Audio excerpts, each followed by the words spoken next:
आता साधन नाही नाम पाठ सार नगरी विचार आणि तुझा जनार्दनाचा एक नाम पाठ गाय आदरे नाचता है संता पुढे नाम पाठ सार नगरी विचार आणि तुझा पांडुरंग करू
परब्रह्मलिंगं भजे पांडुरंगं विभुं वेणुनादं चरन्तं दुरन्तं स्वयं लीलया गोपवेशं दधानं गवां वृन्दचानन्दनं चारुहासनं परब्रह्मलिंगं भजे पांडुरंगं अलंकापुरी रम्यसिंहासनस्थो पदंबोज तेजस्फुरिदिक् प्रदेशं विदिन्द्रादिदेवै सदा स्तूयमानं समाधिस्थमूर्तिं भजे ज्ञानदेवम् ॐ नमो ज्ञानेश्वरा ज्ञानेश्वरा ॐ नमो ज्ञानेश्वरा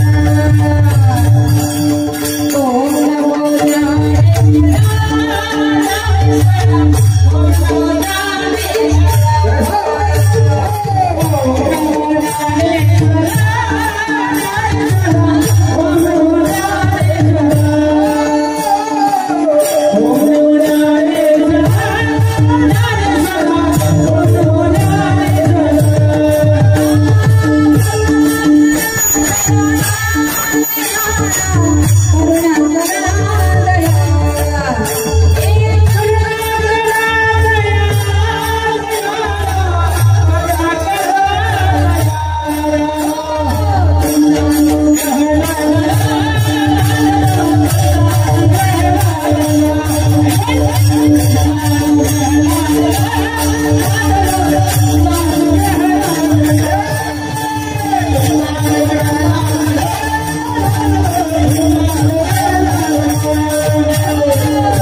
चाणूरमर्दनं देवकी परमानन्दं कृष्णं वन्दे जगद्गुरु गुरुर्ब्रह्मा गुरुर्विष्णु गुरुर्देवो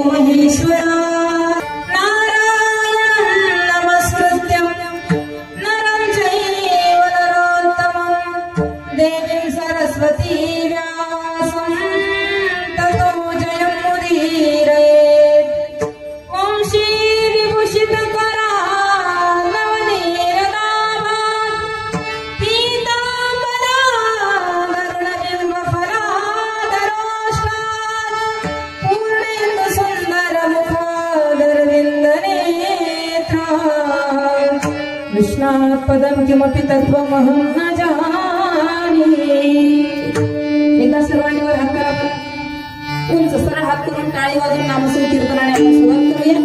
हरे राम हरे राम राम राम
नामापाठी मोक्ष पाविजे तत्वता आणि कते आता साधन नाही।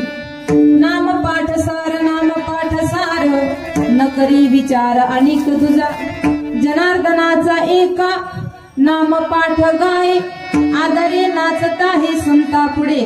नाम पाठ सार न करी विचार अनिक तुझा। सेवेकरता घेतलेला अभंग संत हृदय सम्राट जगद्गुरु जगतवंदनीय सुखाचे सागर पांडुरंगाचे आवडते लाडके भक्त शांतीची शिरोमणी असणारे पैठण निवासी एकनाथ महाराज यांचा असून या अभंगामध्ये नाथ बाबा तुम्हाला मला नामाची महती सांगतात। नाथ बाबा म्हणतात की या मृत्यू लोकामध्ये जन्माला आलेल्या प्रत्येक जीवाला मोक्षाचा अधिकार आहे, प्रत्येक जीवाला भगवत प्राप्तीचा अधिकार आहे। नवे नवे मनुष्य मात्राला तर भगवंताने आज्ञा दिलेली आहे आणि त्यानुसार जर विचार केला तर तुम्हाला सगळ्यांना जर मोक्ष प्राप्त करायचा असेल त्यासाठी एक सोपं साधन मी तुम्हाला सांगतो, तेवढं करा। कोणतं साधन? तर नामचिंतन केल्याने तुम्हाला मोक्षाची प्राप्ती होईल। बरं, मग आता या ठिकाणी साधकाने प्रश्न केला, महाराज तुम्ही म्हणतायत की आम्ही जर नामस्मरण केलं तर आम्हाला मोक्षाची प्राप्ती होईल, पण मग हे नामस्मरण करत असताना आम्हाला घरदार प्रपंच सोडावं लागेल का? महाराज म्हणतात काहीच त्यागण्याची गरज नाही, कारण सगळ्या साधनांचं सार नामचिंतन आहे। म्हणून नामपाठ सार याच्या व्यतिरिक्त दुसरा विचारच करू नका, न करी विचार आणि तुझा। एका साधकाने सुंदर शंका उपस्थित केली, नाथ बाबा तुमच्या जीवनामध्ये तुम्हाला नामचिंतनाचा काय अनुभव आला? नाथ बाबा म्हणतात मला जो अनुभव आला तो मला शब्दाने व्यक्त करता येणार नाही।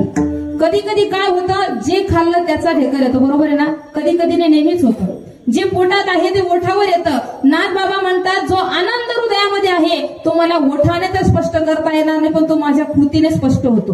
आनंद कशाने स्पष्ट होतो? तर आनंद नाचल्याने स्पष्ट होतो। नाथ बाबा म्हणतात माझ्या अंतकरणातला आनंद मला स्पष्ट ज्यावेळी मी स्पष्ट करतो किंवा जेव्हा स्पष्ट होतो, जेव्हा समोर येतो तेव्हा मात्र आपोआप मी माझ्या संतांच्या पुढे नाचू लागतो। म्हणून जनार्दनाचा एका नामपाठ गाये आदरे नाचता हे संता पुढे। नामपाठ सार न करी विचार आणि तुझा विठ्ठल।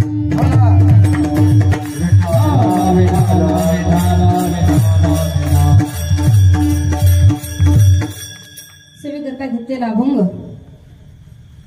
शांतीची शिरोमणी शांतीचे सागर असणारे पैठण निवासी एकनाथ महाराज यांचा असून आजच्या अभंगामध्ये नाथ बाबा तुम्हाला मला नामचिंतनाची महती सांगतात। असो, या ठिकाणी आपल्या या पावन पवित्र अशा भूमीवरती आपण आज सर्वजण एकत्र आलेलो आहोत त्याचे एक फार महत्वपूर्ण विशेष कारण आहे. प्रत्येकाला ज्ञात आहे पण वक्त्याचं कर्तव्य. या ठिकाणी साधू संतांच्या कृपाशीर्वादाने साधू संतांच्या पदस्पर्शाने पावन पवित्र पुण्यवंत झालेली आपली ही भूमी प्रभू रामचंद्रांच्या छत्रछायेखाली बसणारं आपलं हे पवित्र नगर अजमेर सौंदानं आपल्या या पवित्र अशा अजमेर सौंदाने या गावामध्ये चालत असणारा हा सुंदर अखंड नाम कीर्तनी सप्ताह या ठिकाणी सद्गुरू सखाराम महाराज संस्थान अंमनेर वैकुंठवासी हरिभक्त परायण कृष्णाजी माऊली जायखेडेकर यांच्या कृपा आशीर्वादाने त्याचबरोबर हरिभक्त परायण श्री लौकिकजी महाराज जोशी माऊलींच्या विशेष अशा मार्गदर्शनाने त्याचबरोबर या गावातील समस्त ग्रामस्थ मंडळी गावकरी टाळकरी वारकरी माळकरी शेतकरी माता भगिनी बालगोपाल मंडळ तरुण मित्र मंडळ नियामक मंडळ नियोजक मंडळ सगळ्यांच्याच विशेष अशा परिश्रमातून चालत असणारा आपला हा अखंड नाम कीर्तनी सप्ताहाचं वर्ष कितवं आहे? अखंड आहे. वा एकदा जोरदार टाळ्या तुमच्यासाठी झाल्या पाहिजे. अहो सरपंच पदाला 5 वर्षासाठी माणूस निवडून येतो भरपूर सेवा करतो पण 5 वर्ष सेवा करूनही गॅरंटी राहत नाही की पुढच्या वर्षी लोक निवडून देतील. कारण समाजाचं एक मत पडेल याचा भरोसा. बरं आईच्या पोटी 2 मुलं जन्माला आले दोघांचे विचार सारखे असतात का? एक म्हणे कांदा लावसो दुसरा म्हणून ऊस लावसो असं त्यांचा स्वभाव असतो. आपल्या हाताला 5 बोट 5 सारखे असतात का? नाही. प्रपंचाचा जर विचार केला तर ज्या ठिकाणी विभिन्नता आहे तो प्रपंच आहे आणि जिथे एकता आहे तो परमार्थ आहे. गावात एकता आहे म्हणून सप्ताह अखंड चालू आहे हे मला सांगायचं. या गावामध्ये एकता आहे सज्जन एकमत आहे. भगवत कार्यासाठी भगवंताच्या सेवेसाठी वाहून घेणारी मंडळी आहेत. तिकडे जगदंबा माता कुलस्वामिनीच्या मंदिराचं सुद्धा मोठं बांधकाम आपल्या गावामध्ये चालू आहे. तिथे एक अखंड नाम कीर्तनी सप्ताह होतो. इथे सप्ताह होतो आणि प्रभू रामचंद्रांचं सुंदर असं भव्य दिव्य मंदिर आहे. किती वर्णन करावं असे अनेक मंदिरं परिसरामध्ये मंदिरांचे कामं चालू आहेत. जीर्णोद्धार चालू असेल संत पूजन असेल संत सेवा असेल अन्नदान असतील गोरगरिबांना सेवा करणारे कार्य असतील तरुण मित्र मंडळाद्वारे केले जाणारे काही कार्यक्रम असतील सगळेच कार्यक्रम मोठ्या उत्साह वृत्तीने साजरा केले जातात. याचं कारण आहे सज्जन हो याचं कारण असे की या भूमीवरती संतांची कृपा आहे. जर संतांची कृपा असेल तर भूमी पवित्र होते. भूमी पवित्र असेल तर त्या भूमीतून प्रगट होणारं जे अन्न आहे ना ते सुद्धा प्रसादाच्या रूपाने प्रगट होतं आणि तो प्रसाद तुमच्या प्रत्येकाच्या उदरापर्यंत पोटापर्यंत गेला की प्रसादे सर्व दुःखाना. मग मात्र त्या प्रसादाचं रूपांतर तुमच्या विचारांमध्ये होतं आणि विचाराचं रूपांतर तुमच्या कृतीमध्ये होतं. जी कृती तुमच्याकडून आज सद्भाग्याने घडते त्या कृतीचं कारण जर असेल तर संत सेवा आहे.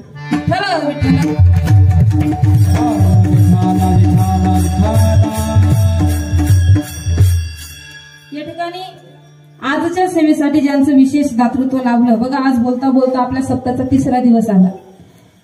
आदरणीय श्री हरिभक्त परायण कैलासवासी रामभाऊ गोपाळजी पवार श्री हरिभक्त परायण राजेंद्र श्यामसिंग पवार श्री हरिभक्त परायण खंडेराव नथू पवार एकदा जोरदार टाळ्या आपल्या या पवार परिवारासाठी झाल्या पाहिजे.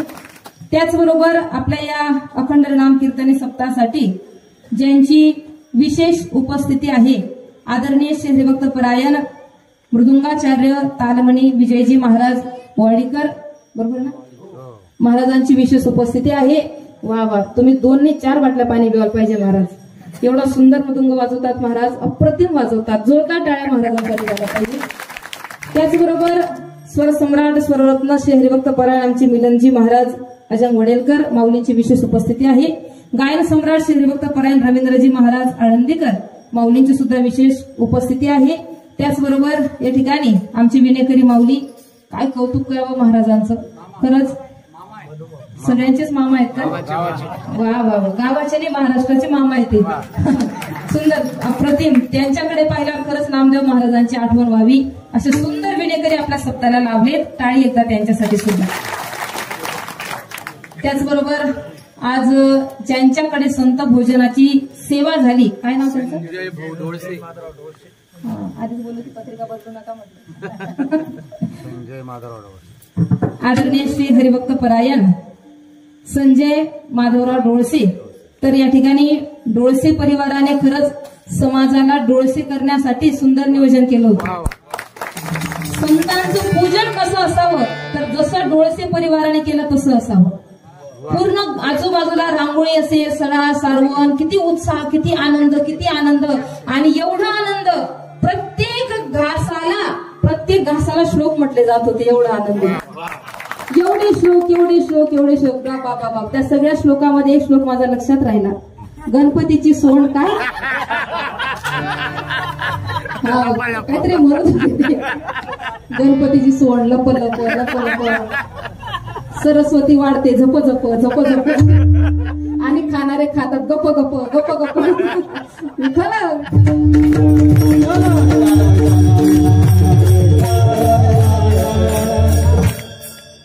हे श्लोक तुम्हाला कुठं ऐकायला मिळणार नाही मिलिंद महाराजांशिवाय. अप्रतिम एवढं सुंदर नियोजन झालं सज्जनो, एवढं सुंदर ना, खरंच अगदी मन भारावून गेलं माणसाचं. घराचं त्यांचं काम चालू आहे, घरात सगळे धावपळे, माती, वाळू, विटा, काय काय असेल नसेल, पण जसं गणपती बाप्पाच्या आगमनाच्या आधी अगदी मंडप बिंडप सजवून पडदे बिरदे लावून जशी तयारी केली जाते, तसं त्यांनी त्यांच्या घरामध्ये एवढं सुंदर डेकोरेशन केलं होतं. फक्त कोणासाठी? या संत मंडळीसाठी. फक्त हे सगळं नियोजन त्यांनी संतांसाठी केलं सज्जन हो. आणि या ठिकाणी मला सांगायला आनंद वाटेल, आदरणीय आमच्या तुळशी मातेला डोक्यावर धारण केलंय. काय नाव त्यांचं? वा वा वा, फेमस होई घ्या बरं तुम्ही बी. वा वा, आमच्या शकुंतला मावशींसाठी जोरदार टाळ्या दिल्या पाहिजे. कारण 2 तासापर्यंत अगदी तुळसला हात न लावता त्या उभ्या आहेत. याला अनुसंधान म्हणतात. काय म्हणतात? अनुसंधान म्हणतात. कीर्तन पण ऐकतायत, उभ्या आहेत, सगळीकडे लक्ष सुद्धा आहे, आणि तुळस सुद्धा अजिबात डगमगू द्यायची नाहीये. अतिशय अप्रतिम आणि चांगल्या आमच्या वारकरी ताई यांची विशेष उपस्थिती आहे. त्यांची शेजारी असणारी आमची दिदी आहे. इकडे पण आमची मुक्ताबाई, बहिणाबाई, जनाबाई सगळ्यांची विशेष उपस्थिती आहे. इकडे गायनासाठी महाराज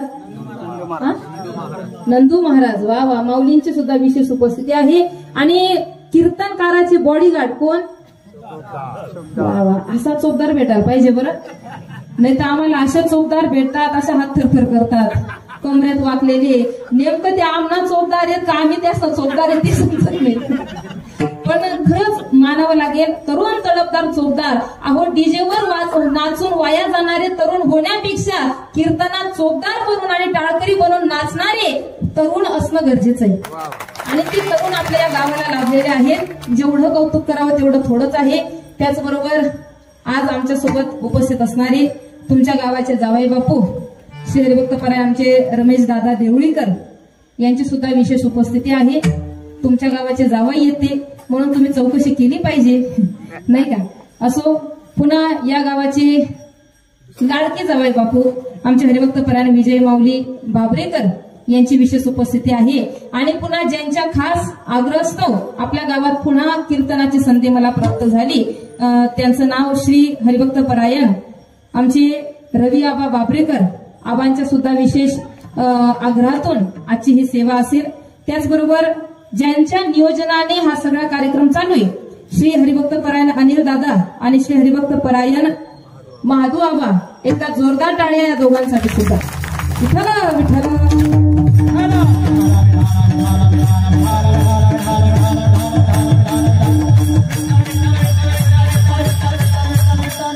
सज्जनो, सप्ताहाची अखंडता तुम्ही जोपासलेली.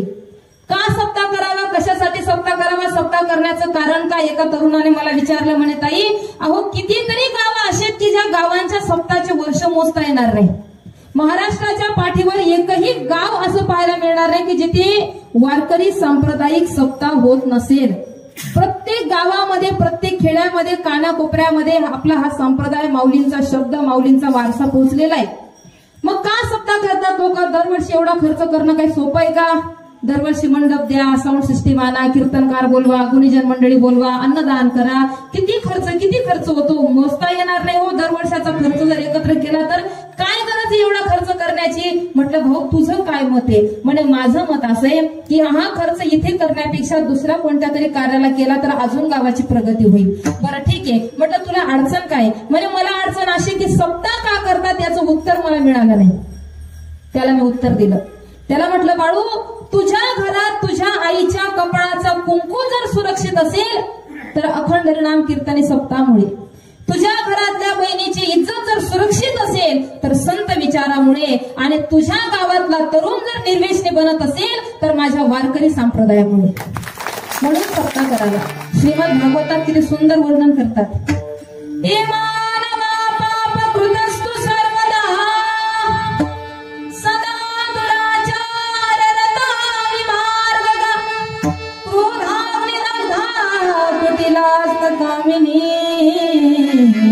सप्ताह यज्ञेन कलौ पुनन्ति ते. यमानवा पापकृतस्तु सर्वदा सदा दुराचार रता विमार्गगा. या कलियुगामध्ये जीव आसुरी प्रवृत्तीला प्राप्त झालाय. आसुरी प्रवृत्ती म्हणजे फक्त माणूस दिसायला माणसासारखा आहे, पण प्रवृत्ती त्याची राक्षसासारखी झालेली. पूर्वीचे माणसंच होते, आताचे माणसंच आहेत, पण त्या माणसांमध्ये आणि या माणसांमध्ये थोडा फरक पडायला लागलाय. काय फरक आहे? पूर्वीच्या काळी एवढा विश्वास होता एकमेकांवरती. 8 दिवस जर गावाला गेले ना, आपल्या घरची चावी शेजारच्या घरी टाकून जायची, एवढा विश्वास होता. आता विश्वास राहिला का? आता चावी देतात का शेजारी? अजिबात नाही. तुम्ही खट्ट करीच नाही, बुंजी दिशात पण देवत नाही कोणी. एवढंच नाही, पूर्वीच्या काळी जर 2 दिवस आई गावाला गेली ना, आपल्या घरातले लेकर शेजारच्या आजीच्या भरोशावर टाकून जायचे. नाही ध्यान ठेव बरं पोरेसवर. आता रात्रभर सुद्धा आपलं लेकरू आपण कोणाच्या घरी पाठवू शकत. पूर्वीच्या काळी जी माणुसकी होती त्या माणुसकीचे संस्कार घराघरामध्ये दिसत होते. नवी मुलगी जर असली, लग्न जर झालं तर तिला आई घरातून समजवायची, बघ बाई एकदा तुझं कन्यादान झालं, तुझा आमचा विषय संपला. मुलीची जात माहेरी यावड, साडी चोळी घ्यावी, रात्रभर राहावं आणि पुन्हा आपला संसार करावा. आपल्या आईराणी भाषा म्हणतात, पोरणी जात नांदती बरी का मरती बरी, असं म्हणतात ना. असं म्हणतात, हे तेच कारण आहे, पूर्वीचे संस्कार. पण आता अवघड परिस्थिती झालेली. सज्जनो, ज्या रामरायाच्या दरबारामध्ये तुम्ही बसलेत, त्याच रामरायाच्या जीवनामध्ये असा प्रसंग आला की रात्र गेल्यानंतर दुसऱ्या दिवशी राज्याभिषेक होणार होता. पण पहिल्याच रात्री घरामध्ये चर्चा झाली, दिवस उगवला आणि उगवल्यानंतर घरातलं सगळं वातावरण बदललं. प्रभू रामचंद्राने वल्कले धारण केली. सीता मातेच्या कानावर वार्ता आली, 14 वर्षाचा वनवास माझ्या पतीला दिलेला आहे. सीता मातेने आपल्या पतीच्या पाठीमागे जाऊन उभ्या राहिल्या. प्रभू रामचंद्रांनी पत्नी येण्याची चाहूल त्यांना लागली. मागे वळतात, सांगतात, जानकी अगं तू खेद करू नको, तू चिंता करू नको. बघ आता 14 वर्ष निघून जातात, आता एवढ्या 14 वर्षाचा काळ निघून जाईल. हे बघ, तू जनक नंदिनी सीता आहेस, तू काही सर्वसामान्य माणसाची मुलगी नाही. म्हणून एक कर, तू 14 वर्षासाठी तुझ्या माहेरी जाऊन राहू शकते. 14 वर्षानंतर मी तुला मोठ्या थाटामाटाने आणि मान सन्मानाने पुन्हा परत आणेल. जानकी मातेने सांगितलं, प्रभू एवढं सोडून बोला, जिथे माझा राम असेल तिथे माझी उपस्थिती असेल. निरोप कसला माझा घेता, जेथे राघव तेथे सीता, जेथे राघव तेथे सीता. जिथे माझा राघव तिथे त्याची सीता असेल. अनेक प्रकारे समजवलं. अगं चित्रातलं माकड पाहिलं तरी घाबरते. अरण्यामध्ये कितीतरी श्वापदांचा सामना करावा लागेल. ऊन वारा थंडी पाऊस सगळं सहन करावं लागेल. सीते हट्ट करू नको. जानकी माता म्हणतात, प्रभू जर मला टाकून जायचंच असेल तर मग थोडं थांबा, या सीतेच्या चितेला आग लावूनच तुम्हाला जाता येईल. एवढी धर्मनिष्ठ माझी माऊली या भारतात झाली. आणि आज परिस्थिती अशी झालेली आहे, लग्नाला 1च महिना झालेला असतो. सासू सुनांचे 2-2 शब्द झाले, इकडून फोन करते, हॅलो मम्मी, त्याने मायनं म्हणा काही जमत नाही. तर काही मम्मी सांगत, बहीण पिशीवर डायरेक्ट सटाणा बस स्टँडला उभी राहील. ही विचारते, का बरं ग एवढी घाई, जाऊ दे ना, हाव नाही तर दुसरं हाते कोणी पोरी भेटतेस.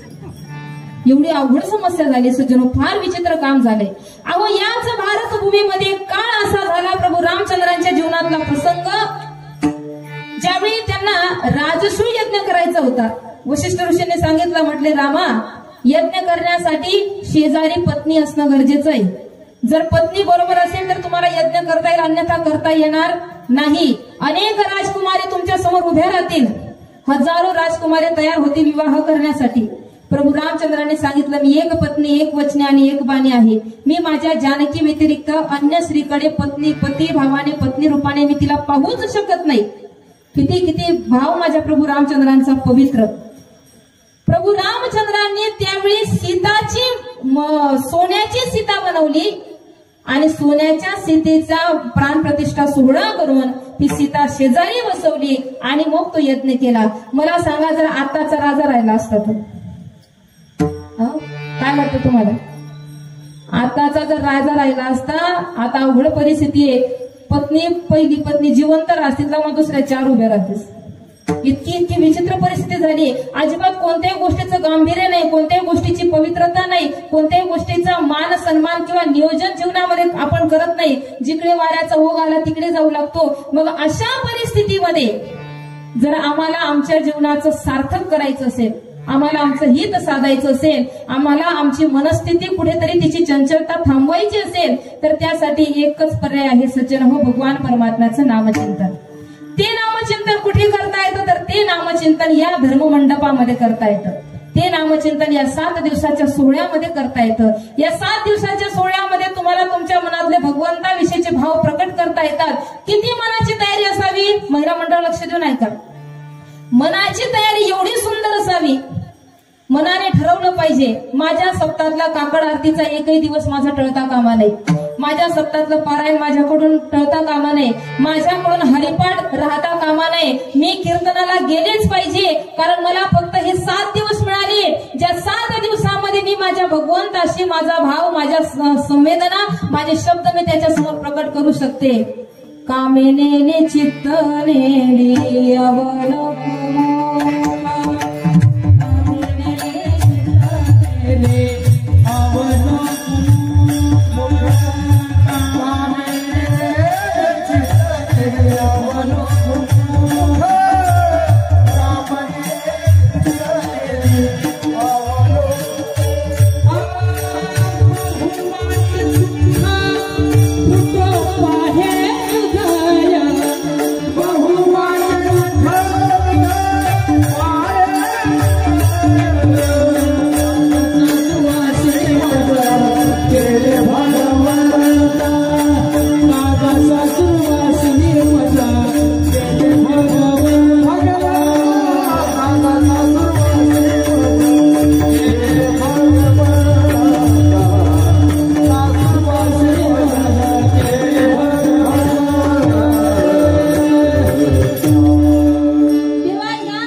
यातनांचा एवढा विटाला, एवढा कंटाळा आलाय. विटले हे चित्त प्रपंचापासून वमन ते म्हणे बैसले से. वमन म्हणजे काय? आपल्या भाषेत वॉमेट, उलटी पाहिल्यावर आनंद होतो का तुम्हाला? नुसती कल्पना करा, डोळ्यासमोर आणा बरं, असं काढी टाका बरं पोट मागलं, कसं वाटतं? भारी वाटतंय का चित्र पाहून? नाही ना. मग ते वमन पाहिल्यानंतर जेवढा तिरस्कार निर्माण होतो, तेवढा तिरस्कार प्रपंचातल्या सुखांना पाहून जोपर्यंत निर्माण होत नाही, तोपर्यंत भगवत नामचिंतनाची गोडी लागत नाही, तोपर्यंत इच्छा होतच नाही देवापर्यंत जाण्याची. कधी लागे रे वेळ तुला गोडे अभंग,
तुम्ही जर या 7 दिवसापर्यंत तुमचं मन त्याच्या नामचिंतनाला वाहून घेतलं तर खूप मोठा फायदा होणार आहे सज्जन, खूप मोठा फायदा होणार आहे.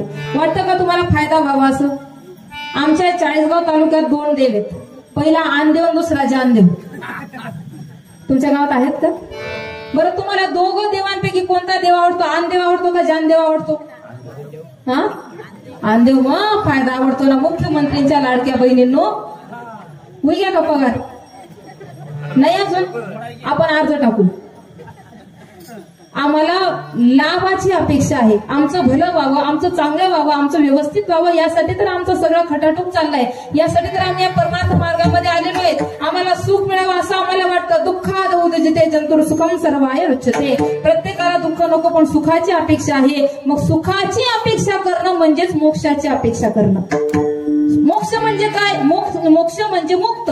मुक्त म्हणजे काय? बंधनातून मुक्त झालेला. बंधनाचा तोडू फासा देऊ आशा टाकून. बरं, मग मुक्त म्हणजे बंधनातून सुटलेला. मग बंधन कोणत्या गोष्टीचं? तुम्हाला शारीरिक बंधन असेल, तुम्हाला आजाराचं बंधन असेल, तुम्हाला मानसिक बंधन असेल, तुम्हाला सुख शरीर संपत्तीचं बंधन असेल. अहो, अनेक बंधन. कोणाला काळाचं बंधन. सगळ्यांनाच बंधन आहेत. जोपर्यंत जीव या बंधनातून मुक्त होत नाही तोपर्यंत त्याला सुख समाधान शांती प्राप्त होणार नाही. बघा, गळ्यामध्ये साखळी बांधलेली असते. कशाची साखळी? सोन्याची असो का लोखंडाची असो, काय आहे ते शेवटी? ते शेवटी बंधनच आहे. ते शेवटी साखळीच आहे. पिंजऱ्यामध्ये कोंडलेलं असतं पोपटाला. पोपट माहिती तुमच्याकडे? पिंजऱ्यात कोंडलेलं असतं. एक पिंजरा सोन्याचा बनवला आणि एक पिंजरा लोखंडाचा बनवला. पोपटाला कोणता आवडतो? हा, कोणता आवडतो पिंजरा? सोन्याचा. समजा मी तुम्हाला सोन्याचा पिंजरा बनवून दिला आणि 15 दिवस कोंडून दिलं, सोनं खाशात का तुम्ही? अहो, पोपटासाठी पिंजरा सोन्याचा असो की लोखंडाचा असो, ते बंधनच आहे. जोपर्यंत त्याला पिंजऱ्यातून आजाद करत नाही तोपर्यंत त्याला जगण्याचा आनंद मिळणार नाही. तसं तुमच्या माझ्या आयुष्यामध्ये बंधनं तर अनेक आहेत. फक्त एकच पिंजरा आपण पशुपक्ष्यांचं पाहतो, एकच साखळी आपण पशूंची प्राण्यांची पाहतो. आपल्याला कितीतरी साखळ्यांनी बांधलंय, कितीतरी बंधनांनी, कितीतरी वैचारिक विचारांनी आपण बांधले गेलेलो आहोत. मग या सगळ्यातून जर सुटायचं असेल तर हरेर नाम हरेर नाम हरेर नाम केवलम कळवून नास्तेव नास्तेव नास्तेव गतिरन्यथा. आमच्यासाठी जीवनामध्ये एक सोपं साधन आहे भगवंताचं नामचिंतन. अभंगाचं प्रथम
नामापाठी मोक्ष पाविजे तत्वता आणि कते आता साधन नाही.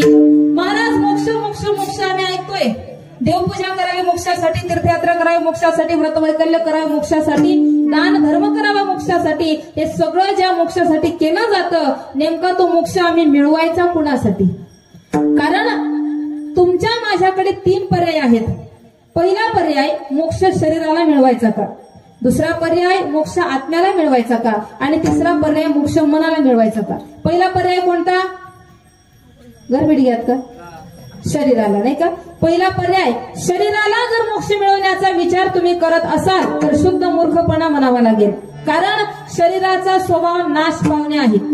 शरीर जाणार आहे, देह जाणार जाणार, यासी काळोबा खाणार, कुछ पल की जिंदगानी एक रोज सबको जाना, परसों की तू क्यों सोचे पल का नहीं ठिकाना, कुछ पल की जिंदगानी एक रोज सबको जाना, परसों की तू क्यों सोचे पल का नहीं ठिकाना,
आमच्या गावामध्ये पद्धत आहे, माणूस मेल्यानंतर स्मशानात नेतात. तुमच्याकडे जीवतपारी पोसाडी मेल्यानंतरच नेतात ना? मेल्यानंतर नेतात. मला सांगा, कितीही शरीर सुंदर असेल, किती सुंदर असू द्या, विश्वात प्रसिद्ध किंवा विश्वात सुंदर, विश्व सुंदरी जरी असेल तरी सुद्धा तिला शेवटी पेटावंच लागतं. बरोबर आहे ना? पार्लर मध्ये दर महिन्याला 10-10 हजार रुपये खर्च करून किती शरीरावर तुम्ही मलमपट्टी करत राहा, एक दिवस त्याचा नाश होणार आहे, एक दिवस ते संपणार आहे. एवढंच नाही सज्जन, आमचे कबीर महाराज किती सुंदर सांगतात, ज्या देहावर तुझं एवढं प्रेम आहे त्या देहाबरोबर असणाऱ्या नातेवाईकांचा संबंध कुठपर्यंत तुझ्या बरोबर येतो. किती सुंदर सांगतात बघा. तू काया नगर का सौदागर, तुझे अपने वतन नो जाना है, तू काया नगर का सौदागर, तुझे अपने वतन को जाना है, अपने वतन को जाना है, तुझे अपने वतन को जाना है. माता कहती बेटा मेरा, पिता कहता बेटा मेरा, नाम है माता का, नाम है पिता का, ये तो जन्म देने का नाता है. तू काया नगर का सौदागर, तुझे अपने वतन को जाना है. देहेस्ति मांसरुधिरे अभिमतिं त्यजन्तुं, जाया सुधा दिशु सदा. काय सुंदर श्रीमद भागवतात वर्णन करतात तो. देहेस्ति मांसरुधिरे अभिमतिं त्यजन्तुं, या देहामध्ये आहे तरी काय? रक्त आहे, मांस आहे, हाडं आहेत, रक्त आहे, याच्या व्यतिरिक्त दुसरं काय? म्हणून या शरीराचा स्वभाव आहे नाश पावणं, एक दिवस संपणं, एक दिवस थांबणं, हा त्याचा स्वभाव आहे. या शरीरावर कितीही प्रेम केलं तरी शरीराची होय माती, सारी अवधी गाण खोटी, अंती जाणे वसनवटी, शरीराची होय माती. पहिल्या पर्यायाचा जर विचार विचार केला, ज्या देहाचा नाश होतो त्या देहाला मोक्ष मिळवण्याचा प्रयत्न करणं म्हणजे मूर्खपणा. मग दुसरा पर्याय कोणता? गरबडी गेला आत्मा. शाबास, वा वा, जोरदार टाळ्या बरं दादासाठी. छान.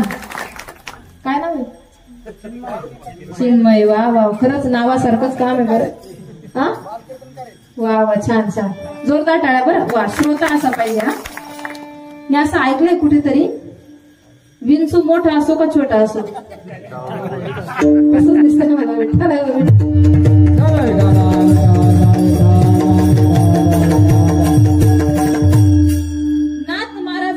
नामचिंतनाने मोक्ष प्राप्त होतो. मोक्ष प्राप्तीसाठी 3 पर्याय सांगितले. पहिला पर्याय आहे देह नाशिवंत आहे, मिळून फायदा नाही. दुसरा पर्याय सांगितला आत्मा. भगवान परमात्मा आत्म्याच्या बाबतीत सांगतात, ममैवांशो जीवलोकी जीवभूता सनातन सृष्टानिंद्रियाने प्रकृतिस्थानी कर्षती. मी चराचरामध्ये वास करतो, तुझ्यामध्ये असणारा आत्मतत्व मीच आहे, माझं स्वरूप आहे. नैनम छिन्नन्ति शस्त्राणि नैनम दहति पावकः न चैनम क्लेदयन्ति आपो न शोषयति मारुतः. मला अग्नी जाळू शकत नाही, शस्त्र कापू शकत नाही. मी आजीवन अमर आहे, माझा अंत नाही, माझा शेवट नाही. मी जसा आहे तसाच आहे. मग आत्मा जर अमर आहे तर अमर असणाऱ्या आत्म्याला, आनंद स्वरूप असणाऱ्या आत्म्याला मोक्षाची गरज नाही. उरला शेवटचा पर्याय, ज्याला म्हणतात मन. मनाचा कारभार सगळ्यात अवघड आहे. लहानपणी मुलाला आई सांगते, बाळू अभ्यास कर. काय लावून? महिला मंडळ घरी पोचले का? तुम्ही काय म्हणतात मुलांना? अभ्यास कर. काय लावून? मन लावून. घरामध्ये पती देवाला सांगतात, अहो संसार करा. काय लावून? तुम्हाला सांगते वेगळं मला सांगते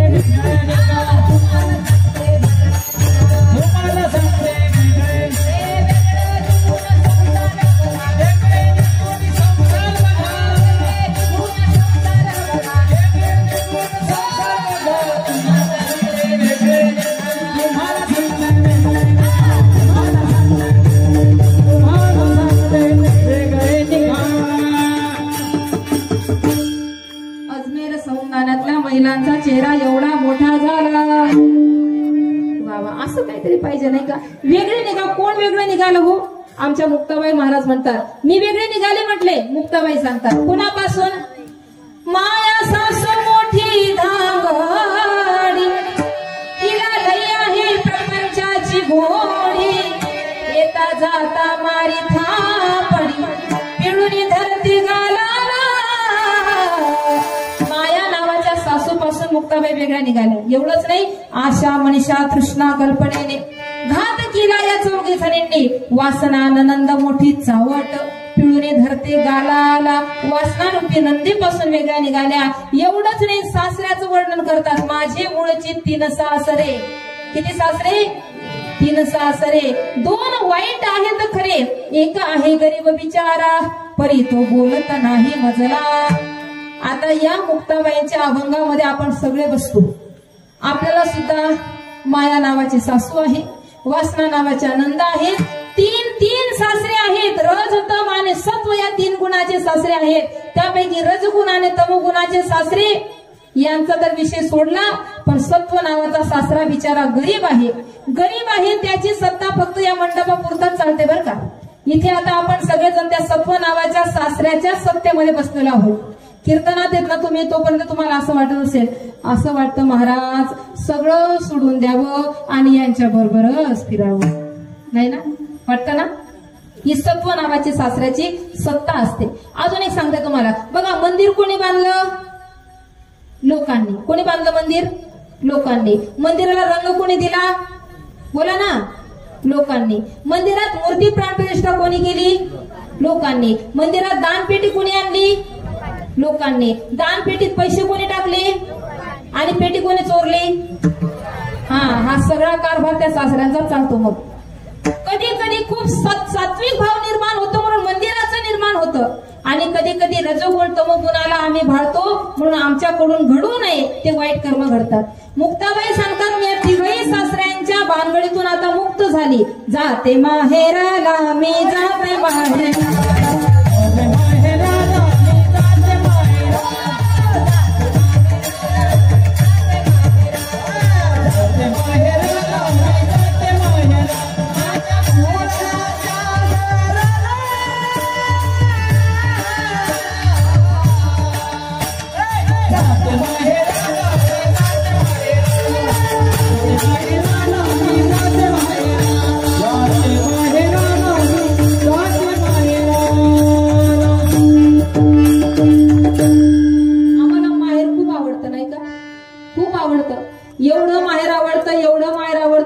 माहेराचं जर कौतुक करायचं म्हटलं तर रात्र अपूर्ण पडेल, एवढं माहेर आवडतं आम्हाला. आज माहेराले जाणं झाली झाली हो पाठ. आमच्या ताई देवळीहून माझ्या सोबत आल्या. माहेराला यायचं होतं, आनंद मावत नव्हता गगनामध्ये. त्यांचा चेहरा एकदम प्रसन्न होता. त्यांच्याकडे पाहिलं असं वाटायचं वा वा काय आनंद आहे हो. हा आनंद 100% माहेरले जावा नाही, एवढा आनंद. आज माहेराले जाणं झाली झाली हो पहाट. आली आली डोया पुढे माझ्या माहेरची वाट. माझ्या माहेराच्या वाटे करी लागल्या रे ठेचा. आठवती भाऊराया मला माझी आता तुझं माझं. माहेराले जाणं झाली झाली हो पहाट. आली आली डोया पुढे माझ्या माहेरची वाट. आम्हाला खूप माहेर आवडतं. आमचा स्वभाव आहे, आम्ही खातो सासरचं गातो माहेरचं. आमचं सगळं आयुष्य इकडे जातं सासरी, पण मन आमचं माहेरच्या दिशेने झुकलेलं असतं. हे बघा, आमचं महिला मंडळाचं ना एक वाक्य ठरलेलं असतं, मी व तू म्हणून. हा बोला ना, तुम्ही का मुख्य आहेत सगळ्या. कोणी कोणी असं म्हणतं ज्याची बायको मुकी तो सगळ्यात सुखी. म्हणजे आता बडा सुखीच आहेत का मग. हा मला सांगा, माहेर आवडतं की नाही? खूप आवडतं. एवढं आवडतं एवढं आवडतं, फक्त माहेरचं कुत्र जरी आलं तरी गोड वाटतं माणसाला. असं वाटतं याले वरण भात करू का शिरा करू का काय करू कोणले. हा इतकं आवडतं ते माहेर. महिला मंडळाचं ठरलेलं वाक्य, घरात जर 2-2 शब्द झाले तोंडातून वाक्य सरळ निघतं, मी होतो म्हणून तुम्हाला ठिकाणा लागा नाही तो कोण विचारे तुमले, असं म्हणतात ना. हा दोघं पती पत्नी वरती छतावर फिरत होते 3ऱ्या मजल्यावर. आमचे आजोबा होते 70 वर्षाचे, आजीबाई होत्या 65 वर्षाच्या. दोघांचं फिरणं चालू आहे. संध्याकाळची वेळ आहे, मस्तपैकी अतिशय सुगंधित असा वारा वाहतोय, आनंदाचं वातावरण आहे. आणि दोघं जण वरती फिरत असताना त्यांची मागची फाईल ओपन झाली. आजोबाने सुरुवात केली, बघ ना काय दिवस होते आपल्यावर, राहायला घर नव्हतं. ग्रामपंचायतीच्या ओट्यापासून आपली सुरुवात झाली. हळूहळू झोपडं झालं, झोपड्याची जागा घेतली, जागेवर एक पत्र्याच्या 2 खोल्या बांधल्या, सोन्यासारखे 4 लेकरं जन्माला आले. पत्र्याच्या खोलीचे स्लॅबचं 3 मजली घर झालं. 4 ट्रॅक्टर, 4 गाड्या, 4 माड्या, 40 एकर जमीन. काय नाही दिलं माझ्या पांडुरंगाने. माझ्या देवाने मला सगळं दिलं. अगं हे सगळं माझ्या देवाने केलं, सगळं माझ्या देवाने केलं. तेवढ्यात आजीबाई म्हणे, काय नाही दिलं देवाने दिलं, देवाने दिलं, मी काहीच नाही केलं का. मी होतो म्हणून. आणि तेव्हाच लावलं म्हणे, तुम्ही देवाने दिलं देवाने दिलं देवाने दिलं. अहो मला तर डॉक्टर वकील इंजिनियर देखानेर नाही बनाना होतं म्हणे, असं म्हणे ते आजी. आजी म्हणायची मला डॉक्टर वकील इंजिनियर बनायचं होतं. तुमच्यासाठी मी माझे स्वप्न सोडले, तुमच्यासाठी मी माझं शिक्षण सोडलं, तुमच्यासाठी मी माझे मायबाप सोडले, तुमच्यासाठी माझं माहेर सोडलं, तुमच्यासाठी माझं धनगोत सोडलं. अहो पाय माझे पण जोडवे तुमच्या नावाचे, गळा माझा पण मंगळसूत्र तुमच्या नावाचं, कपाळ माझं पण कुंकू तुमच्या नावाचं, उदर माझं पण बाळ तुमच्या नावाचं, सारं आयुष्य माझं खर्च केलं तुमच्यासाठी. आज मला काय तो एकदाचा सोक्ष मोक्ष लावून टाकायचा आहे म्हणे. बाबा म्हणे, आई वकील नाहीस का काय. बाबाचे इंडिकेटर लागले. अगं काय म्हणणं काय तुझं. नाही म्हणे, मला असं सांगा बघा, आजपर्यंत नाही कधी तुम्हाला विचारलं, सगळं आयुष्य निघून गेलं पण विचारलं नाही. आज मी विचारते, खरं सांगा तुम्ही माझ्यावर किती प्रेम करतात. कोण विचारतं. 65 वर्षाची आजीबाई 70 वर्षाच्या बाबाला विचारते. बाबा म्हणे, चक्रमपणा करू नको, आपल्या दोन्हीच ना गौऱ्या पोची झाल्यात सुखरूप तटे. स्मशनात गेल्या गौऱ्या काय वेड्यापणा वेड्यासारखं विचारते, मी जर मेले तर आणि माझ्यावर किती प्रेम करतात. आजी म्हणे, नाही नाही बघा, मी आयुष्यभर विचारलं नाही. पूर्वीच्या मावल्या विचारायच्या का. कधीच नाही विचारायच्या. आता विचारतात, नंतर विचार होतो. हा अशी परिस्थिती झालेली आहे. आता हॅलो आणि दुसऱ्या दिवशी लगेच आलो, एवढी फास्ट सर्व्हिस चालू आहे. इकडे मात्र आजीबाईने हट्ट धरला म्हणे, मला एक सांगा, समजा मी जर मेली तर तुम्ही काय करणार. दका त्या कोपरा मारला. बाबा म्हणे, दुसरी करली. आजीबाई म्हणते, मी जर मेली तर तुम्ही काय करणार. बाबा म्हणे, अगं मी वेडा होईल, वेडा वेड्यासारखा कधी सौंदाण्यामध्ये फिरेल, कधी कुठे फिरेल, कधी कुठे फिरेल. फिरता फिरता गावावर येईल, गावातले माणसं म्हणतील, बाबा काय जगात खरं नाही. कुणीच कुणाचं नाही. कितला दिन एक लागायचं द्या मग दुसरी करी. मग बरं येणार ना काय भरोसा, दुसरीने तिसरी करली. विठ्ठल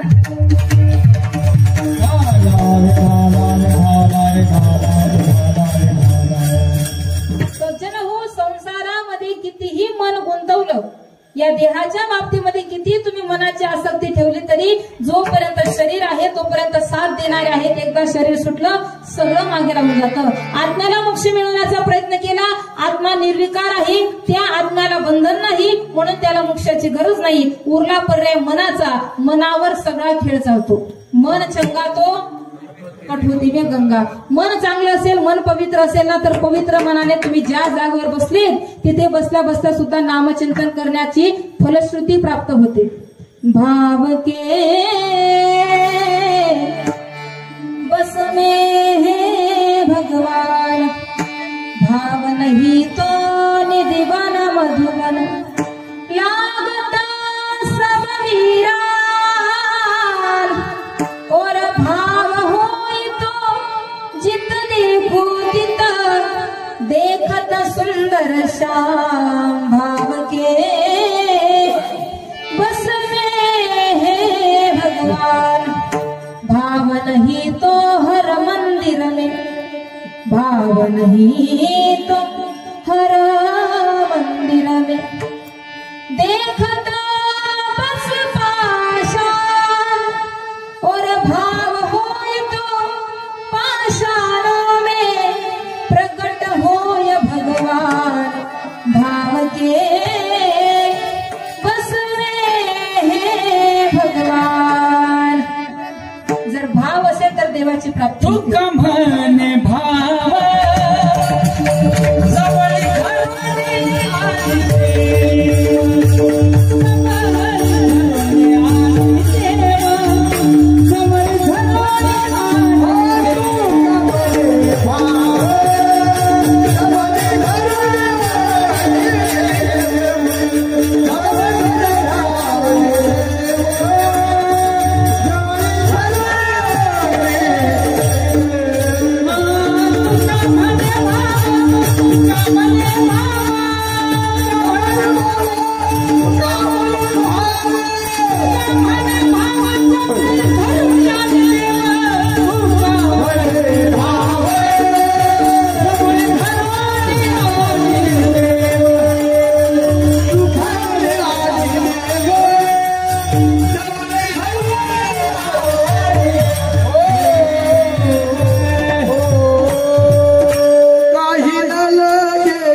भावे विना देव न कळेने संदेह, गुरुविना अनुभव कैसा कळे. जगातला प्रत्येक व्यवहार हा भावाने होतो. भावाने तुम्ही किराणा दुकानावर गेलात, वस्तू खरेदी करताना दुकानदाराला वस्तूचा काय विचारतात? भाव विचारतात. काय विचारतात? भाव विचारतात. एवढंच नाही, वर्षभर घरामध्ये कापूस साठवून ठेवतात लोक, बरोबर आहे ना? वर्षभर कापूस साठवून ठेवतात. त्या कापसामध्ये लाखो किडे सुद्धा जतन होतात. कशाच्या आशेने? भावाच्या आशेने. कीर्तन करून झाल्यानंतर मावशीने आग्रह केला, ताई 2 मिनिटं या ना आमच्या घरी. मी पण होकार दिला. ताईने तिकडूनच मला इशारा केला, म्हणे घरात या पण दूरथून या, ताडपत्रीला धक्का सुद्धा लागू देऊ नका. मी बी आगाऊपणा, मी ताडपत्री पाटलायचे बसलो, काय बोलते खूप असं. मध्ये जाता नाशी होती, बाहेर येता नाशी होऊन आली. कशाची आशा? भावाची आशा. भावाची. एवढंच नाही सज्जन हो, जर प्रत्येक गोष्ट भावाने प्राप्त होते मग देव का भावाने प्राप्त होऊ नये. कीर्तनाला जाताना जर तुम्ही एखाद्या मावशीला आवाज दिला ना, चला ताई कीर्तनाला, चला मावशी कीर्तनाला, चला आजी कीर्तनाला, एक वेळा बोलवलं, 2 वेळा बोलवलं, तिसऱ्यांदा आपण जरा आजीबाई मावशी ताई कीर्तनाला नाही आली, महिला मंडळामध्ये वाक्य वापरलं जातं, काय भाव खाई राहिली असं म्हणतात ना, तिथे सुद्धा भाव लागतो. मग सगळ्या ठिकाणी भावाचाच व्यापार आहे, इथे का भाव लागणार नाही, इथे सुद्धा भावच लागतो. बरं, भाव आणि अभाव या दोघही ज्या प्रवृत्त्या आहेत या मनाच्या प्रवृत्त्या आहेत. संकल्प विकल्प या मनाच्या प्रवृत्त्या आहेत. भाव अभाव या मनामुळे निर्माण होणाऱ्या वृत्ती आहेत. आपल्या जीवनामध्ये जर भगवंताची प्राप्ती करायची असेल तर आपल्याला मन हे सात्विक भावाने भगवंतापर्यंत न्यावं लागेल. जर विचार केला सज्जन हो तर या ठिकाणी मन चंचल चपळ, मन चंचल चपळ, जाता येताना लगे वेळा, जाता येताना लगे वेळा. मन एव मनुष्यानां कारणं बंध मोक्ष बद्धं विषयासक्तं मुक्तं निर्विषय मन. मन के हारे हार है, मन की जीते जीत, मन ही मिलावत राम से, मन ही करत फजीत, क्योंकि गति है अटपट झटपट लगन नको. जब मन की खटपट मिटे तब झटपट दर्शन होय. देवा माझे मन लागो तुझे,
नामस्मरण घडो, संत समागम, वाउगाचे भ्रम नको देवा.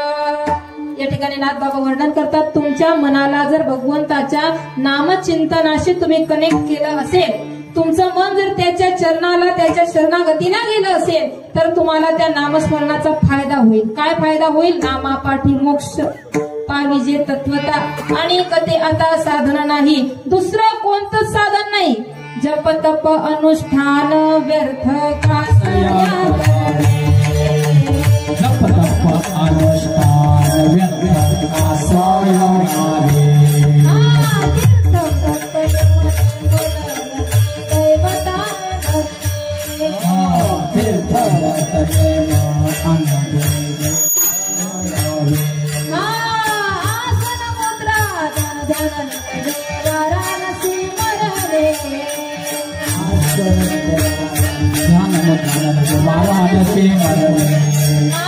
केशव माधव अच्युत मदता होय पातक हरणे. केशव माधव अच्युत मदता होय पातक हरणे. केशव माधव अच्युत मदता होय पातक हरणे. केशव माधव अच्युत मदता होय पातक हरणे. वासुदेवा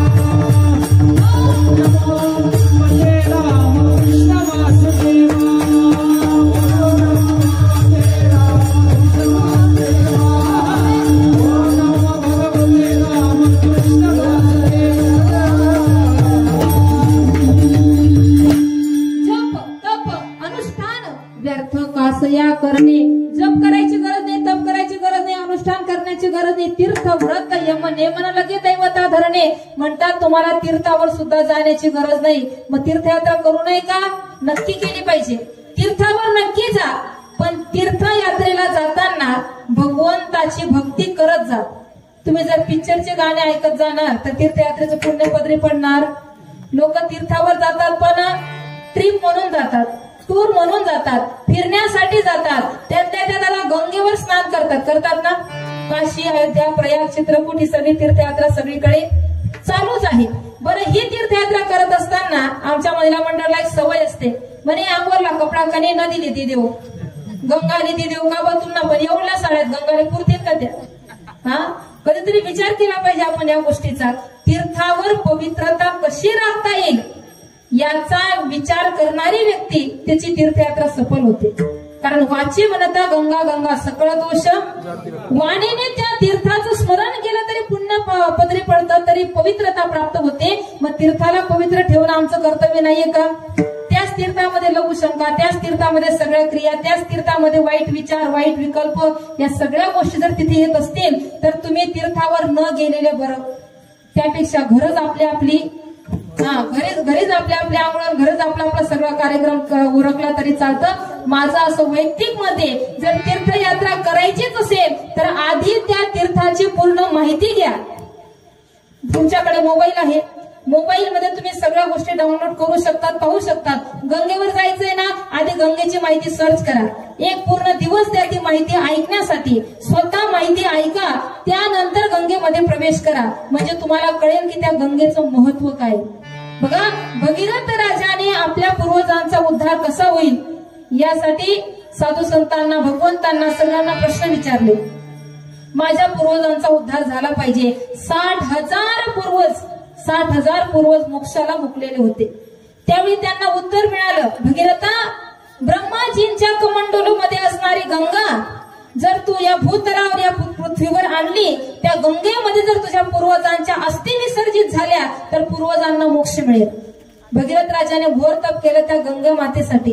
तप केल्यानंतर ब्रह्माजी प्रसन्न होतात. ब्रह्मदेव विचारतात, म्हटलं, हे भगीरथा, मी तुझ्यावर प्रसन्न आहे, काय पाहिजे? म्हणे, तुमच्या कमंडलूमध्ये असणारी गंगा मला द्या. ब्रह्माजी म्हणतात, ही गंगा काय मला सहज मिळाली नाही बाबा. ज्यावेळी बळीराजाने यज्ञ केला, वामन भगवंताने सांगितलं, मला संकल्प सोडा आणि मग दान द्या. संकल्प सोडला गेला.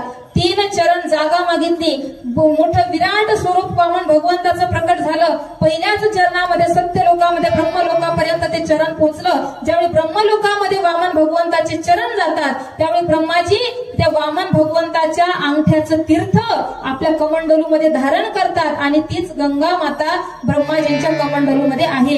भगीरथ राजाने प्रार्थना केली. ब्रह्माजी म्हणतात, गंगा जर अशीच मी पृथ्वी तलावावर दिली तर पृथ्वी तिचा ओघ सहन करणार नाही. म्हणून भगवान महादेवांनी ती गंगा जटेमध्ये धारण केली. म्हणून तिला काय म्हणतात, जटा शंकरी हे नाव पडलं. त्यानंतर भगीरथ राजाने भगवान शंकरांची उपासना केली. भगवान शंकरजी प्रसन्न झाले. सांगतात, राजन, मी तुझ्यासाठी ही गंगा पृथ्वीवर पाठवतो, पण आता तिचा मार्ग कोणता असेल हे ती जाणे. भगवान शंकरांच्या जटेमधून गंगा जशी निघाली तशी जनौ मुनींच्या आश्रमाच्या दिशेने, जनौ मुनींच्या तपामध्ये विघ्न पडलं. त्यांनी गंगा पिऊन टाकली, प्राशन केली आणि पुढे मात्र भगीरथ राजाने जनौ मुनींची विनंती केल्यानंतर जनौ मुनींनी ती गंगा आपल्या मांडीतून प्रवाहित केली. म्हणून तिला जान्हवी असं नाव पडलं. अशा पद्धतीने असा प्रवास करता करता करता ते तीर्थ आपल्यापर्यंत आलेले आहेत. आपल्या पूर्वजांच्या उद्धारासाठी आलेले आहेत. मग तीर्थांचा सन्मान आपण केला पाहिजे की नाही? केला पाहिजे ना?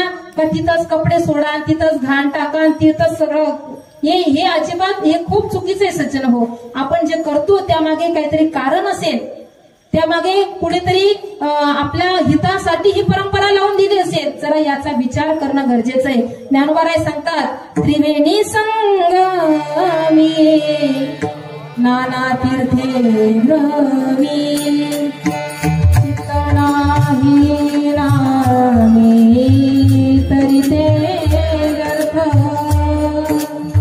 त्रिवेणी संगमावर जा, पण चित्त जर नामस्मरणात नसेल तर तीर्थयात्रा सुद्धा तुमची सफल होत नाही. म्हणून चिंतन फार महत्वाचं आहे. चिंतने तद्रूपता. चिंतन करा, तद्रूपता प्राप्त होईल. जर चिंतन नाही केलं तर फक्त आपण टुरिस्ट म्हणून गेलो, आपण फक्त फिरायला गेलो, फिरत आलो.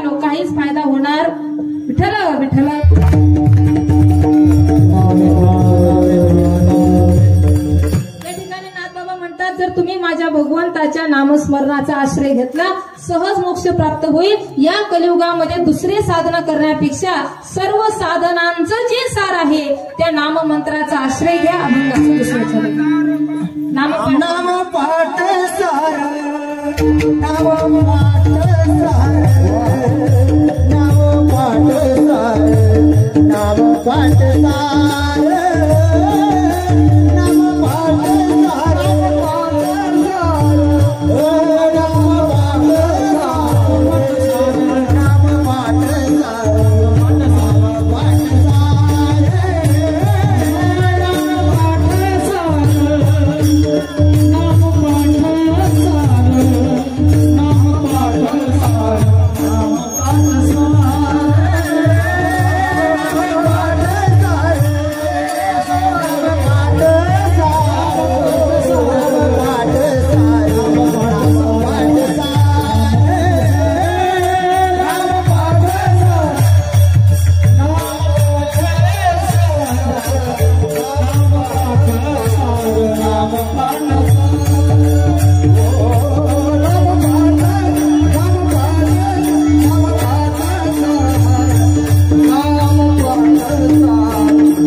सार महिला मंडळ सार कळतो ना तुम्हाला बाजीवर ना नाही कोणता सार सार आणि असार सार म्हणजे सगळ्या गोष्टींचं मंथन केल्यानंतर शेवटी जे तत्व उरतं त्याला म्हणतात सार। मग या नामाचा सगळ्या अनेक नाव भगवंताचे अनेक नाव आहेत नाही का। विष्णू सहस्त्र नामामध्ये किती गोड उल्लेख केला जातो। ओम विष्णू विष्णू षटकार भूत भगवत प्रभू भूत प्रभूत भूतभाव भूतात्मा भूतभावना भूतात्मा परमात्माच मुक्तानां परमावती अव्यय पुरुष साक्षी शत्रुघ्नक्षर एवच। एवढं सुंदर भगवंताचे नाव किती नाव आहेत। हरितारो नाम छे हजार नाम छे हजार नाम छे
संत मीराबाई महाराजांची आठवण आली तुमचं नाचणं पाहिल्यानंतर। काय परमार्थ केला मीराबाई महाराजांनी। मोहन कान्हा बिनती करो बिन मोहन कान्हा बिनती करो बिन राहत के मेरे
करावं भगवंतावर, एवढं प्रेम करावं की त्याच्या प्रेमासाठी सर्वस्व त्यागता आलं पाहिजे, त्याच्या प्राप्तीसाठी प्राप्त असणारं त्यागता आलं पाहिजे, एवढं प्रेम करावं. एवढंच नाही सज्जन हो, मीराबाई महाराज आपल्या माहेरच्या माणसांना सांगतात. ज्यावेळी माहेरची माणसं सांगतात ना, अगं मिरे तू तुझ्या सासरी नाचली खेळली बागडली, तुझ्या मनासारखं झालं बाळा, पण आता तुझा विवाह होणार आहे, तुझं लग्न होणार आहे, आणि लग्न झाल्यानंतर तू असं पायात घुंगरू बांधून नाचणं योग्य नाहीये, तुला आता संसार करायचा आहे, तुला आता प्रपंच करायचा आहे. मीराबाई महाराजांचं उत्तर ऐका. मीराबाई महाराज सांगतात, म्हटले ज्या पती बरोबर माझा विवाह होणार आहे तो तर नाचक्या कुचक्या देहाचा आहे. ऐसे वर को क्या वरू जो जन्मे वर मर जाए, नेवर गिरधर लाल को मारू चुड़लो मर जाए. ऐसी लागी लगन मेरा हो गई मगन, ऐसी लागी लगन मेरा हो गई मगन, वो तुम्हारी गली हरी को लगाने बनके जो बन गई बहनों में बन, बनके जो बन गई दीवानी दीवानी कहाने लगी. ऐसी लागी लगन मेरा हो गई मगन,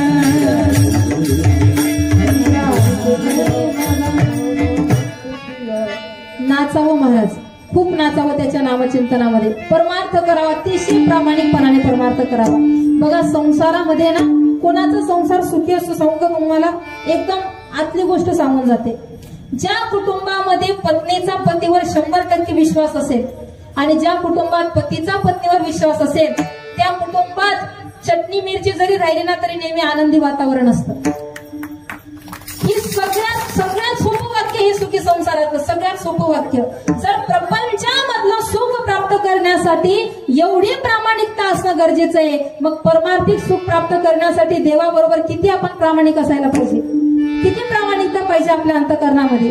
त्या भगवंताला सांगावं, देवा तुझ्याशिवाय या जगात माझं कोणीच नाहीये, बघ तू किती प्रेम करतो माझ्यावर, तू किती कृपा करतो माझ्यावर. जेव्हा मी आईच्या गर्भात होतो तेव्हा त्या गर्भामध्ये तू माझ्या पोषणाची जबाबदारी सांभाळली. 9 महिने 9 दिवस कोणाचा डबा यायचा का आपल्याला, नाही ना. तिथे एसी फॅन कूलर काही सुविधा नाही, पण अगदी त्याने कमळाच्या फुलासारखं ताजं तवानं आणि अतिशय टवटवीत आपल्याला ठेवलं. आईच्या उदरात असताना सुद्धा जन्माला आल्यानंतर किती कृपा केली त्याने. आईच्या उदराबाहेर बाळ आलं, आईचं आणि त्याचं कनेक्शन कट झाल्याबरोबर बाळाला भूक लागली. आता काय करणार, आता आईच्या हृदयामध्ये आईच्या स्तनामध्ये त्याने दुधाची निर्मिती केली. लगेच तयारी त्याची, आपल्याला भूक लागण्याआधी दुधाची व्यवस्था. आता आईच्या दुधावर पोट भरत नाही, बाळ मोठं झालं, त्याने पुढची कृपा केली, तोंडाला दात दिले. आता त्या दात स्वरूपी आपलं समाधान होत नाही, आता आपण कवच बसणी देतोस. ते पण एवढी भारी सुविधा, खाण्यापुरता लावायची, धुवून ठेवायची, लावा ठेवा असं किती किती कृपा आहे सजना भगवंताची. आता नुकतंच माझ्या सासूबाईचं बायपास झालं, पायातली नस काढून हृदयाला लावली. विषय चालू होता, म्हणे बघा पायातली नस काढली हृदयाला लावली, अमुक केलं ढमुक केलं. त्याचे म्हणतं टेन्शन लिहिलं का, देवबाने तुला बोलत्या स्टेपने आधी ठेवलेत, ही गेली का ती गेली का ती, किती व्यवस्था करतो तो. त्याने जर एवढी कृपा आपल्यावर केली, एवढं प्रेम त्याने आपल्यावर केलं, मग आपण किती प्रेम केलं पाहिजे त्याच्यावर. आपण सुद्धा त्याला सांगितलं पाहिजे, प्रभू तुझ्याशिवाय या जगात माझं कुणी नाहीये. हम न सोचे हमें क्या मिला है, हम ये सोचे कि आ गया है अनपन, फूल खुशियों के बाटे सभी को, सबका जीवन ही बन जाए मधुवन, अपनी करुणा का जल तो बहा के कर दे पावन हर मन का कोना. हम चले कर रस्ते पे हम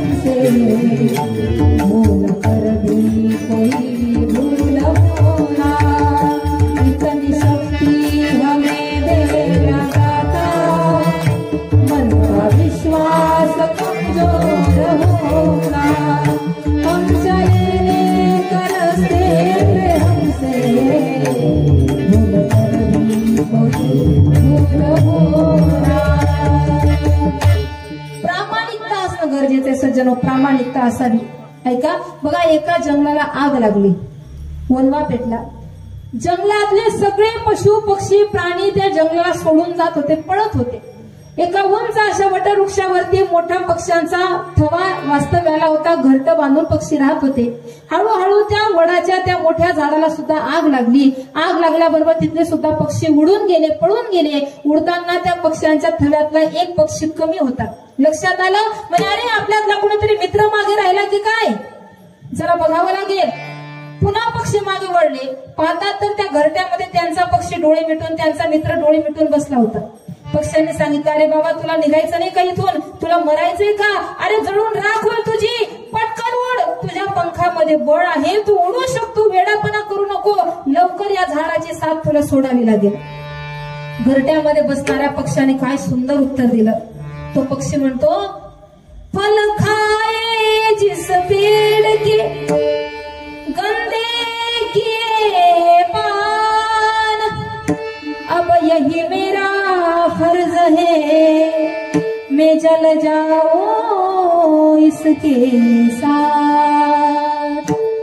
तो पक्षी आपल्या मित्रांना सांगतो, मित्रांनो अरे या वृक्षाला याचे उपकार मी कसे विसरणार, याची साथ मी कशी सोडणार, या वृक्षावर मी घरटं बांधून राहिलो, याच्यावर माझी पिलं राहिले, याने मला फळं फुलं खायला दिले आणि याच झाडावर राहून मी याच्यावर विष्ठा केली, घाण केली, तरी या वृक्षाने माझा त्याग केला नाही. मग ज्याने माझ्यावर एवढा उपकार केलेला असताना आता संकट समय मी त्याला कसं काय सोडणार. हे कोणाला कळालं, पक्षाला कळालं. हे आताच्या पक्षांना कधी कळेल काय माहिती. मला बीजेपी शिवसेना काँग्रेस सांगायचं नाहीये, पण आपण प्रत्येक जण या समाजाचे काहीतरी देणे लागतो. या समाजाने आपल्याला जे प्रेम दिलंय, या समाजाने आपल्याला जो आदर दिलाय, त्या समाजाविषयी आमची काहीतरी निष्ठा आहे, त्या समाजाविषयी काहीतरी आमची कृतज्ञ वृत्ती असणं गरजेचं आहे. अहो तुमच्यामध्ये जर सामर्थ्य असेल ना, एखाद्या गरीबाच्या मुलाच्या शिक्षणासाठी मदत करा. तुमच्यामध्ये सामर्थ्य असेल, गरीबाच्या मुलीचं कन्यादान करा, आनंद प्राप्त होण्याशिवाय राहणार नाही. अहो तुमच्यामध्ये सामर्थ्य दिलंय, शक्ती दिली, भगवंताने 2 पैसे दिले, घरात असणाऱ्या आई वडिलांची मनोभावे सेवा करा, मंदिरातला पांडुरंग पळत आल्याशिवाय राहणार नाही. तो नक्कीच तुमच्यासाठी. तुम्हाला वेगळा परमार्थ करण्याची गरज नाहीये, काहीतरी वेगळं दाखवण्याची गरज नाहीये. माणसाने माळ का घालावी माहितीये का, लोकांनी मला चांगलं म्हणावं म्हणून माळकरी होऊ नका. मंदिरातल्या देवाने माझ्या पाठीवर शाबासकीची थाप मारावी म्हणून माळकरी व्हा. नक्की माळकरी व्हा. आपण एवढा मोठा खर्च करतो, एवढा सप्ताह करतो, एवढं दान धर्म या ठिकाणी केलं जातं, या सगळ्या मागे काहीतरी बेनिफिट, काहीतरी फायदा असला पाहिजे. प्रत्येक सप्ताहामध्ये नाही जास्त, पण कमीत कमी 50 तरुण तरी माळकरी झाले पाहिजे. 50 तरुण तरी माळकरी झाले पाहिजे. जर घरामधला तरुण परमार्थ मार्गाला आला, परमार्थिक वाटेवर आला, तर आपला सप्ताह सक्सेसफुल झाला असं म्हणायला काही हरकत नाही.